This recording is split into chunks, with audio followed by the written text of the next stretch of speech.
ونستعينه ونستغفره ونعوذ بالله من شرور أنفسنا ومن سيئات أعمالنا من يهده الله فلا مضل له ومن يضلل فلا هادي له وأشهد أن لا إله إلا الله وحده لا شريك له وأشهد أن محمدا عبده ورسوله صلى الله تعالى عليه وعلى آله وأصحابه وبارك وسلم تسليما كثيرا أما بعد فإن أصدق الحديث كتاب الله وخير الهدي هدي محمد صلى الله عليه وسلم وشر الأمور محدثاتها وكل محدثة بدعة وكل بدعة ضلالة وكل ضلالة في النار. يا أيها الذين آمنوا اتقوا الله حق تقاته ولا تموتن إلا وأنتم مسلمون. يا أيها الناس اتقوا ربكم الذي خلقكم من نفس واحدة وخلق منها زوجها وبث منهما رجالا كثيرا ونساء واتقوا الله الذي تساءلون به والأرحام إن الله كان عليكم رقيبا. يا أيها الذين آمنوا اتقوا الله وقولوا قولا سديدا يصلح لكم أعمالكم ويغفر لكم ذنوبكم ومن يطع الله ورسوله فقد فاز فوزا عظيما وبعد. Indeed, all praises and thanks are due to Allah subhanahu wa ta'ala. We praise and seek His help. We ask for Allah's forgiveness. We take refuge in Allah from the evil of our souls and from the evil consequences of our actions. Whomsoever Allah tabaraka wa ta'ala guides, there is none that can misguide him. And whomsoever Allah azza wa jal allows to be misguided because He does not want guidance, there is none that can guide him. I bear witness and testify that there is no God, no deity, no object worthy of our worship except Allah alone without any partners. And I bear witness and testify that Nabi Muhammad sallallahu alayhi wasallam is Allah's slave and His final messenger. May the peace and blessings of Allah tabaraka wa ta'ala be upon our Prophet, upon his family, upon his companions, and upon all those who follow him till the day of judgment. Today, inshallah, the topic which I would like to speak about in my khutbah is regarding the importance of seeking knowledge, the importance of acquiring ilm, and the great reward and benefit that is kept for a person who studies the religion of Allah subhanahu wa ta'ala. The reason why I have chosen to speak about this topic today is, unfortunately, we find many people, or should I say many Muslims, who have placed their entire religion on the shoulders of others. They don't want to learn, they don't want to study, they don't want to do anything with the religion. All they want to do is blindly follow. All they want to do is base the entire religion on the shoulders of others, without putting in any effort from themselves. So today, inshallah, we will learn the rewards, the blessings, the importance of acquiring ilm on our own level. The importance and the rewards for studying the deen of Allah subhanahu wa ta'ala, and how important it is for each and every one of us, no matter what position we have, no matter what level of knowledge we have. We will see inshallah how important it is that we spend some of our free time in studying the deen of Allah subhanahu wa ta'ala. The very first word that was revealed upon our Prophet Muhammad sallallahu alayhi wa sallam was Iqra, which means read, recite. Out of the thousands and thousands of verses that Allah subhanahu wa ta'ala revealed upon our Prophet sallallahu alayhi wa sallam, the very first word that Allah began His revelation with was Iqra, read, recite. The scholars, they say that from this one word alone, we see the importance of acquiring ilm. That the religion of Islam is a religion that you need to study, that you need to learn. Allah subhanahu wa ta'ala, He created mankind and He blessed them with the facilities to see, with the facilities to hear, with the facility to think with a heart. Why? So that each and every person can recognize who Allah Tabaraka wa Ta'ala is. This is why Allah gave us all these facilities that we have, so that we can use these to understand the power of Allah, so that we can use this to come closer to Allah Subhanahu wa Ta'ala. This is why Allah has given us these facilities. Allah Subhanahu wa Ta'ala, He mentions in Surah Al-Nahl, verse 78, وَاللَّهُ أَخْرَجَكُم مِّن بُطُونِ أُمَّهَاتِكُمْ لَا تَعْلَمُونَ شَيْئًا وَجَعَلَ لَكُمُ السَّمْعَ وَالْأَبْصَارَ وَالْأَفْئِدَةَ لَعَلَّكُمْ تَشْكُرُونَ. Allah says, and Allah is the one who brought you out from the wombs of your mothers in a state that you did not know anything. You had knowledge of nothing. You did not know what was right, what was wrong, what was good, what was bad. You had knowledge of nothing. Then Allah says, وَجَعَلَ لَكُمُ السَّمْعَ وَالْأَبْصَارَ وَالْأَفْئِدَةَ. Then I gave you the power to see, the power to hear, a heart to contemplate with. Why? لَعَلَّكُمْ تَشْكُرُونَ. So that you be grateful to Allah Tabaraka wa Ta'ala. I gave you all of this so that you can recognize who I am, and so that you can be grateful to me. How many of us use the blessings of Allah to come closer to Allah? How many of us use the eyes to come closer to Allah? How many of us use the ears to come closer to Allah? How many of us use our heart to contemplate upon the creation of Allah, to know and recognize the creator of everything? Very few of us. Because Allah Subhanahu wa Ta'ala said, وَقَلِيلٌ مِّنْ عِبَادِيَ الشَّكُورِ. It is only few people that surely thank Allah Subhanahu wa Ta'ala. It is only a handful of people that are truly grateful to Allah Subhanahu wa Ta'ala. May Allah make us amongst those who are the few that are going to be grateful to Allah Subhanahu wa Ta'ala. In Surah Al-Alaq, Allah Azza wa Jal, He says, عَلَّمَ الْإِنسَانَ مَا لَمْ يَعْلَمْ. Allah Azza wa Jal, He taught mankind that which He did not know. Now many of us, unfortunately, after we have gained a degree, after we have become doctors, scientists, engineers, or whatever the case might be, we tend to attribute these blessings to our own efforts. We tend to say, because of my effort, I have come so far. Because of my effort, I have become a doctor. Because of my effort, I have become this, I have that. We have forgotten that all the blessings are supposed to be attributed to Allah Subhanahu wa Ta'ala alone.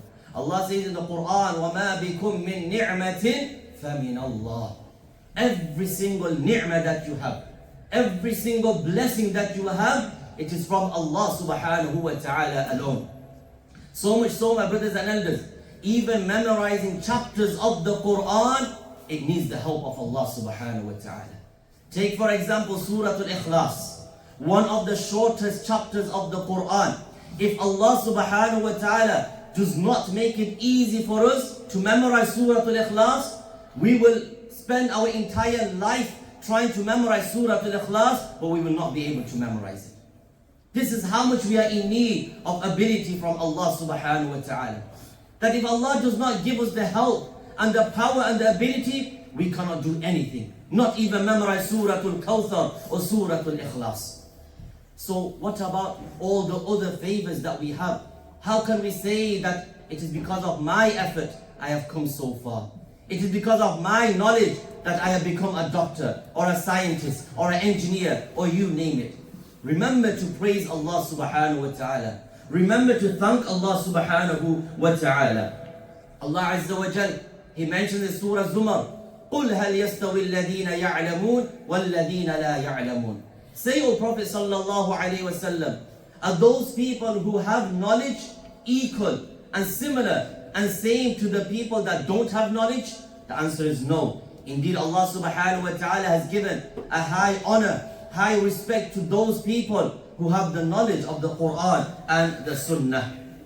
So from these ayats we learn that at one point mankind, you and I, we did not have knowledge of anything.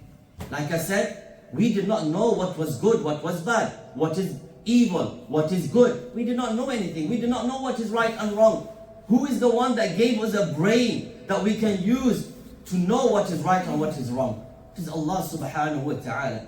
Just think, those people who have arrogance today, just ask yourself, what if Allah was to switch your brain off for a minute? What if Allah subhanahu wa ta'ala was to switch your brain off and you cannot think anymore? You have entered the masjid. Now you cannot exit the masjid because you don't know where the door is. Because Allah has taken that away from your brain.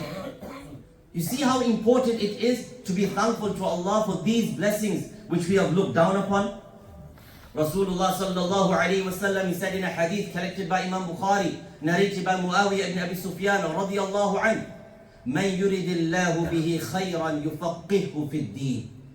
Whoever Allah subhanahu wa ta'ala intends good for, Allah will grant him the understanding of the religion. Let me repeat. The Nabi sallallahu alayhi wa sallam said, whoever Allah intends good for, Allah wants good for you, then Allah will grant you the understanding of the religion. Another meaning is Allah will grant you the ability to act upon your knowledge. So my brothers and elders, the reason why ilm, acquiring ilm and seeking knowledge is so important, it is because knowledge, ilm, is the basis of all good. What do I mean by that? I mean that without knowledge, you and I cannot come close to Allah subhanahu wa ta'ala. How can you come close to Allah if you do not have ilm, you do not have knowledge how to come close to Allah? You cannot enter Jannah if you do not know, if you do not have ilm of what will take you to Jannah. You cannot protect yourself from the fire of Jahannam if you do not know, if you do not have ilm of what will protect you from the fire of Jahannam. The only way we can come close to Allah is once we know what will bring us close to Allah. The only way we can attain Jannah with the permission of Allah is when we know what are the things that will take me to Jannah. So my brothers and elders, knowledge, ilm, is the most important knowledge that you can study. Knowledge is something that each and every one of us needs to seek and we all need to acquire. Take for example, if someone was to give you the keys to a brand new car, the keys was given to you, and you went with the keys and you sat in the car. Can you benefit from that new car if you do not know how to drive? What benefit are those keys going to bring to you? No matter how new the car is, you do not know how to drive. So how can those keys benefit you? وَلِلَّهِ الْمَثَلُ الْأَعْلَى, and to Allah belongs the best of examples. In the same way, my brothers and elders, we all want Jannah. We all want to be protected from Jahannam. How? How can you gain Jannah if you don't have ilm, if you don't seek knowledge? How can you protect yourself from Jahannam if you do not know what things will drag you to the fire of Jahannam? So the most important type of knowledge that you can study and learn and seek is the knowledge of the Quran and Sunnah. Knowledge, my brothers and elders, is so important and so beloved to Allah. Listen to this. Allah subhanahu wa ta'ala, He instructed our Nabi sallallahu alayhi wa sallam in the Quran to make a specific dua. What is that dua? وَقُرْ رَبِّي زِدْنِي عِلْمًا. My Lord, increase my knowledge. Increase me in my knowledge. This is so important. Allah subhanahu wa ta'ala did not command the Prophet to make dua to him saying, Oh Allah, increase my status, increase my children, increase my wealth, increase my this and that, even though all that is permissible. The only one thing Allah instructed the Nabi to make dua for an increase is none other than knowledge. Rabbi zidni ilma. What does this show us? The importance of knowledge, my brothers and elders. In the Sunan of Ibn Majah, we find a hadith narrated by Anas bin Malik radiyallahu anhu. The Prophet sallallahu alayhi wa sallam said, Talabul ilmi faridatun ala kulli Muslim. It is compulsory, it is obligatory upon each and every Muslim to seek knowledge. It is obligatory. It is not something which is optional. It is not something that you can leave on the shoulders of others. No, it is obligatory. It is compulsory upon each and every one of us to become students of knowledge. My brothers and elders, I am not saying that we become ulama. I am not saying that we become scholars. No. If you can become a scholar, that is great. But what I am saying is we all become students of knowledge. the knowledge of the Quran and Sunnah, there can be no one on the face of this earth that can say, I know the knowledge about the Quran, I know everything of the Quran. I have memorized all the ahadith of the Nabi sallallahu alayhi wa sallam. No one can say this. The ulama rahimahumullah, the scholars of Islam, they spend their entire life, 30, 40, 50, 60, 70 years, many of them they live, rahimahumullah, who spent half of their life studying the religion of Allah. And then before they died, they said, I have gained no knowledge of the Quran. I have no knowledge of the Quran. I have no knowledge of the Sunnah. This is how humble they were, even though they spent the entire life trying to study the religion of Allah subhanahu wa ta'ala. I am not saying that we all go and spend our entire life studying Islam, which we should do. But I'm saying, can we not even spend half an hour every day of our busy day studying the religion of Allah? And I will come to, inshallah, what should we study and what should we learn and what should we start with, inshallah. I will mention in a few moments. But the point here is, we all need to make a firm intention that starting from today, my busy day, I am going to keep a portion trying to understand my religion. My religion, our religion, Islam. Allah has blessed us with Islam. How much do we know about Islam? How much do I know about Islam? I am a Muslim.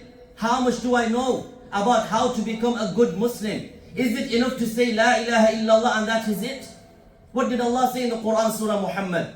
فَاعْلَمْ أَنَّهُ لَا إِلَهَ إِلَّا اللَّهِ. Know and learn La ilaha illallah. Know and learn what is La ilaha illallah. What is the meaning of La ilaha illallah? What are the conditions of La ilaha illallah? Have we ever pondered over this?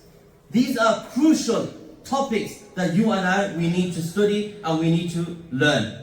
Now there are many people who have the question that the Quran is too difficult for me.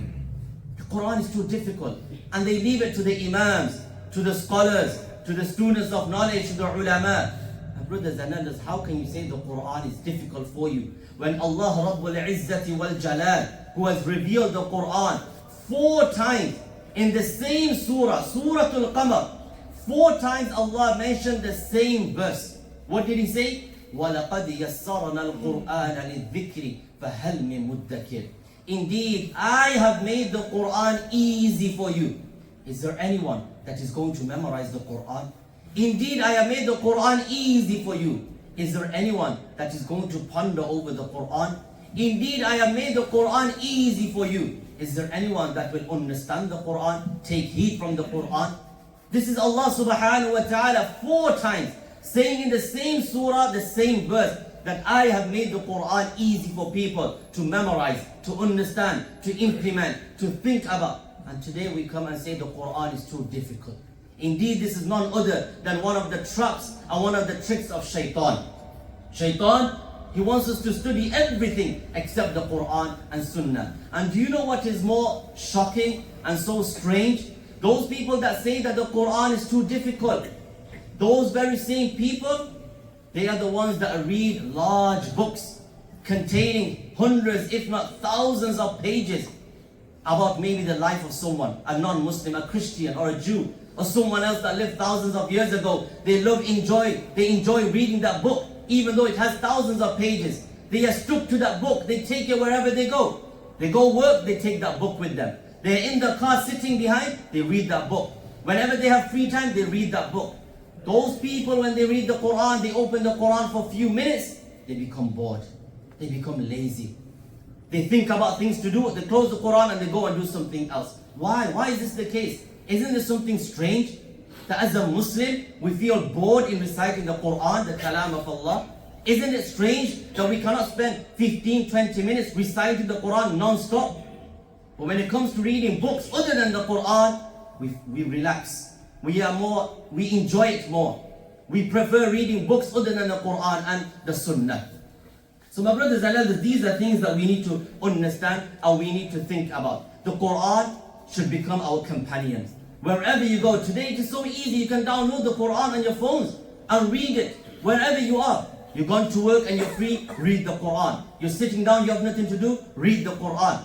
Quran should be our companion. As Uthman radiallahu anhu, he said, if the hearts were pure, then you would not have enough of reciting the Quran.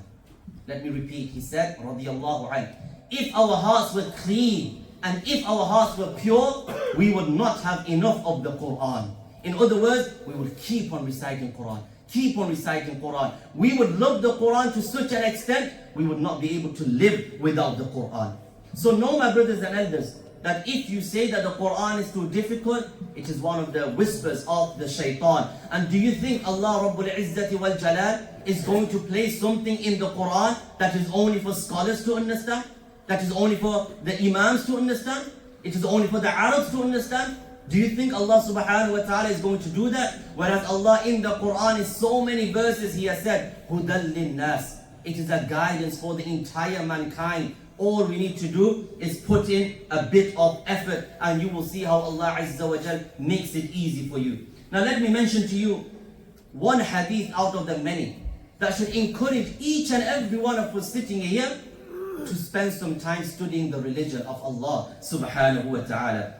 The hadith has been collected by Imam Tirmidhi as well as in the Musnad of Imam Ahmad, narrated by Abu Darda radiyallahu anhu. He says, سمعت رسول الله صلى الله عليه وسلم يقول من سلك طريقا يبتغي فيه علما سهل الله له طريقا إلى الجنة وإن الملائكة لتضع أجنحتها لطالب العلم وإن العالم لا يستغفر له من في السماوات ومن في الأرض حتى الحيتان في الماء وفضل العالم على العابد كفضل القمر على سائر الكواكب وإن العلماء ورثة الأنبياء وإن الأنبياء لم يورثوا دينارا ولا درهما وإنما ورثوا العلم فمن أخذه أخذ بحظ وافر. What a beautiful and a tremendous hadith of the Nabi Muhammad sallallahu alayhi wasallam. Let's break this hadith down and let's see what the Nabi of Allah has told us regarding this. He said, whoever travels to seek knowledge, to learn about Allah, to learn about the Prophet sallallahu alaihi wasallam, to learn about Islam, whoever travels, whoever makes an effort to try and learn about the deen of Allah, Allah will make the path towards Jannah easy for that person. Now my brothers and sisters, this traveling does not mean that you only travel abroad. It could be that you walk to your local masjid to attend a class that is going on. وَقَالَ اللَّهُ قَالَ رَسُولُ صَلَّى اللَّهُ عَلَيْهِ وَسَلَّمْ is being mentioned. You walk to the masjid to attend a class, Islamic class where you're learning about your religion, you are also included in this hadith. Or you go from one room to another room in your house just to spend some time in learning about the deen, you are also included inshallah in this hadith, where the Nabi sallallahu alayhi wasallam said, whoever makes an effort to learn the deen of Allah, Allah will make the road towards Jannah easy for that person. Not only that, the Nabi sallallahu alayhi wasallam said, if you spend some time studying the deen of Allah, the malaika, the angels, they are going to lower their wings under your feet out of respect and honor for you. Because you are trying to learn about Allah Azza wa Jal. You are learning about your religion. Therefore the angels, one of the greatest creation of Allah, will lower their wings under your feet out of respect for you. Because you are a talib al-ilm. You are a student of knowledge. You are spending some of your precious time trying to learn your religion. Not only that, the Nabi sallallahu alayhi wasallam said, all the inhabitants above the heavens, which are the angels in the heavens, and all the inhabitants of the earth, you name it, the creation on earth. So much so, the Nabi sallallahu alayhi wasallam said, the fishes in the ocean, they will make dua for you. They will make dua for you. They will ask Allah to forgive you. Because you are not a normal person. You are a person who is learning the deen of Allah. You are a person who is seeking knowledge. Therefore the malaika in the heavens, the creation on earth, the fishes in the oceans will seek Allah's forgiveness on your behalf. They will make dua for you. And they will ask Allah to have mercy upon you. Then the Nabi of Allah said, a man with ilm, a man with knowledge, over a man who is just a regular worshipper, who does not have any ilm or knowledge, is like the moon above the stars. If you were to go out on a night and the moon is out, is it possible to see the stars? No, they are covered because of the brightness of the moon. The Prophet ﷺ said, a alim, a scholar, a person with knowledge, he stands out more like the moon stands up above the stars. This is the honor Allah subhanahu wa ta'ala has given to those people who seek knowledge. Then the Nabi of Allah ﷺ said, the ulama, the scholars, the people who are grounded in knowledge in the Quran and Sunnah, they are the inheritors of the prophets. The prophets, they do not leave behind wealth. They do not leave behind golden coins. Rather, they leave behind knowledge. فَمَنْ أَخَذَهُ أَخَذَ بِحَظٍ وَافِرٍ. Whoever learns that knowledge, they have taken a great portion of reward from Allah subhanahu wa ta'ala. May Allah subhanahu wa ta'ala allow us all to be amongst the students of knowledge. May Allah subhanahu wa ta'ala grant us all beneficial knowledge. Ameen ya Rabbal Alameen. Now Islam does not only tell us to learn the knowledge of the Quran and Sunnah, which is the most important knowledge, rather it also tells us to gain knowledge about all the beneficial things. That knowledge that is going to benefit you in the dunya as well as in the akhirah, go ahead and gain that knowledge as long as it is halal. But that does not mean that you gain the knowledge of everything in the dunya, but you have no knowledge of the Quran and Sunnah. You don't know the basics of your religion. This will not work. This will not work where you study everything of the dunya except your religion. This is very sad, my brothers and elders, that many of us, we have become high in position in society, which is good, alhamdulillah. But if we were to ask one another, can you tell me how to do wudu? There is about 15 mistakes in his wudu, and he's praying for the last 15, 20 years. Does this never cross our mind? That I have gained the knowledge of everything in the dunya. Why don't I spend few of my moments of my busy day trying to learn how to do wudu properly, how to do ghusl properly? Many of us, unfortunately, and it's so sad. I'm not saying this to put anyone down. I'm saying this so that we realize how important it is to study our religion. How will we answer Allah subhanahu wa ta'ala on the day of judgment when we had all these facilities made for us? That many of us, we don't know how to do wudu properly according to the sunnah. We don't know how to clean ourselves. We don't know how to pray properly. Does this thought never cross our mind? That let me sit and let me spend some time with the ulama, with the imams, with the scholars who know their religion. Let me see if the way I am doing wudu is correct or not. Why? When was the last time we came to our imam and said, I will do wudu, can you check if my wudu is correct or not? Does this thought never cross our mind? When was the last time we came to the imam and said, I will pray a 2 rakat prayer, tell me where my mistakes are. Tell me, am I praying according to the sunnah? Because I want my wudu to be accepted on the day of judgment. I want my salah to be accepted on the day of judgment. Forget about anyone else. I want to perfect myself first. Does this never cross our mind?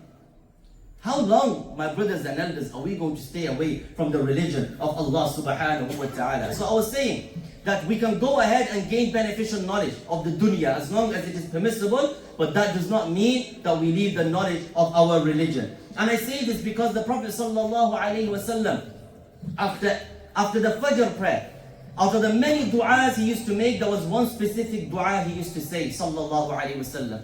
He used to say, Allahumma inni as'aluka ilman nafi'a wa amala mutaqabbala wa rizqan tayyiba. Oh Allah, I ask you to grant me beneficial knowledge. Knowledge that is going to benefit me in my dunya as well as in my akhirah. The Prophet sallallahu alaihi wasallam, he also used to make dua to Allah, saying, Allahumma inni a'udhu bika min ilmin la yanfa'. Oh Allah, I ask you to protect me from gaining that knowledge which is not beneficial. So we see from this that there is knowledge out there that is going to be beneficial. There is knowledge out there that is not going to be beneficial. We need to go and see and check which knowledge is going to benefit me, which knowledge is not going to benefit me. Now generally all people are same in the sight of Allah, except for a person who has more taqwa. He is more beloved to Allah. And number 2, a person who has the ilm. He has a higher rank in the sight of Allah. Allah says in Surah Mujadala, يَرْفَعِ اللَّهُ الَّذِينَ آمَنُوا مِنْكُمْ وَالَّذِينَ أُوتُوا الْعِلْمَ دَرَجَاتٍ. That Allah raises and elevates the ranks of those people who are grounded in knowledge, in the Quran and Sunnah. Allah raises their ranks in this dunya as well as in the akhirah. Ilm, my brothers and elders, is so vital and so important that not only is learning knowledge important and rewarded, rather teaching that knowledge is also rewarded. The Prophet ﷺ said in a hadith, which I'm sure every single one of us has heard before and every single one of us has memorized. Sahih Muslim, Abu Hurairah radiallahu anhu narrated, the Prophet ﷺ said, إِذَا مَاتَ الْإِنسَانِ إِنْقَضَى عَنْهُ عَمَلُهُ إِلَّا مِنْ ثَلَاثَةٍ صَدَقَةٍ جَارِيَةٍ أَوْ عِلْمٍ يُنْتَفَعُ بِهِ أَوْ وَلَدٍ صَالِحٍ يَدْعُو لَهُ. The Nabi of Allah said, when a person dies, there is no other way that he can increase his reward except for 3 ways. Number 1 is sadaqah jariyah. If that person had given some of his wealth to places where people will continuously benefit, even though he is in his grave and people continue benefiting, he will receive the reward. For example, you built a masjid, you built a madrasa, you built a well, and the list goes on. You will receive the reward even though you are in your grave. Secondly, the Nabi of Allah said, is if you left behind knowledge from which people benefit. Now imagine, if you were a person who called someone to the masjid, come to the masjid to pray with jama'ah, it's rewarding. And then that person listens to you and he comes to the masjid and he prays for his entire life. You might be in your grave, but as long as that person comes to the masjid and prays, you will receive the reward of that. Why? Because you were the one that called him to goodness. The same way if you told someone to leave off a sin, and that person, he left that sin, you invited him, and because of that, even though you might be in your grave, you will continue receiving the reward. This is how Islam is, my brothers and elders. So beautiful that when you teach people goodness, that goodness will come back to you. So this is what we need, my brothers and elders. And then lastly, the Nabi of Allah said, leaving behind pious children who will make dua for you. How can we leave our children pious if we don't teach them the Quran and Sunnah? If we do not teach them adab, if we do not teach them etiquette, if we do not teach them the basics of Islam, if we don't take them to the masjid and teach them the Quran and Sunnah, do you think they will make dua for you? Do you think they will say, Rabbi rahamhuma kama rabbayani saghira, when your entire life you were never bothered to bring them to the masjid? You never thought about the importance of the Quran and Sunnah? Your entire life you were worried, how is my son, my daughter going to achieve success in the dunya? But you forgot about the akhirah. You forgot to bring them to the masjid. You forgot to bring them to the people of knowledge. You forgot to teach them religious etiquettes. How can you leave your children pious if you yourself are not pious? The Prophet ﷺ also said, بَلِّغُوا عَنِّي وَلَوْ آيَةً. Convey from me even if it's one verse. In other words, the scholars, they say, if you know the meaning of one verse and it's the correct meaning, convey that message to others. If you know one hadith and it's an authentic hadith, and you know the correct understanding of the hadith, the way the companions understood the hadith, and you convey that message to others, the Prophet ﷺ said, you will get the reward of whatever that person does. But you have to make sure whatever you send of the Quran and Sunnah is authentic, it is correct, and you can back it up with evidence. So we can see the tremendous reward in acquiring knowledge and spreading knowledge. The Nabi ﷺ said, خَيْرُكُمْ مَنْ تَعَلَّمَ الْقُرْآنَ وَعَلَّمَ. The best of you, this is the Nabi of Allah saying, the best of you people are the ones who learn the Quran and then teach others as well the Quran. How can we teach others if we do not know the Quran ourselves? So I hope this will make us motivated to go and study the religion of Allah subhanahu wa ta'ala. May Allah give us all the ability. Ameen ya Rabbal Alameen. Astaghfirullah li wa lakum wa li sa'iril muslimin. Astaghfiru innahu huwal ghafurur rahim.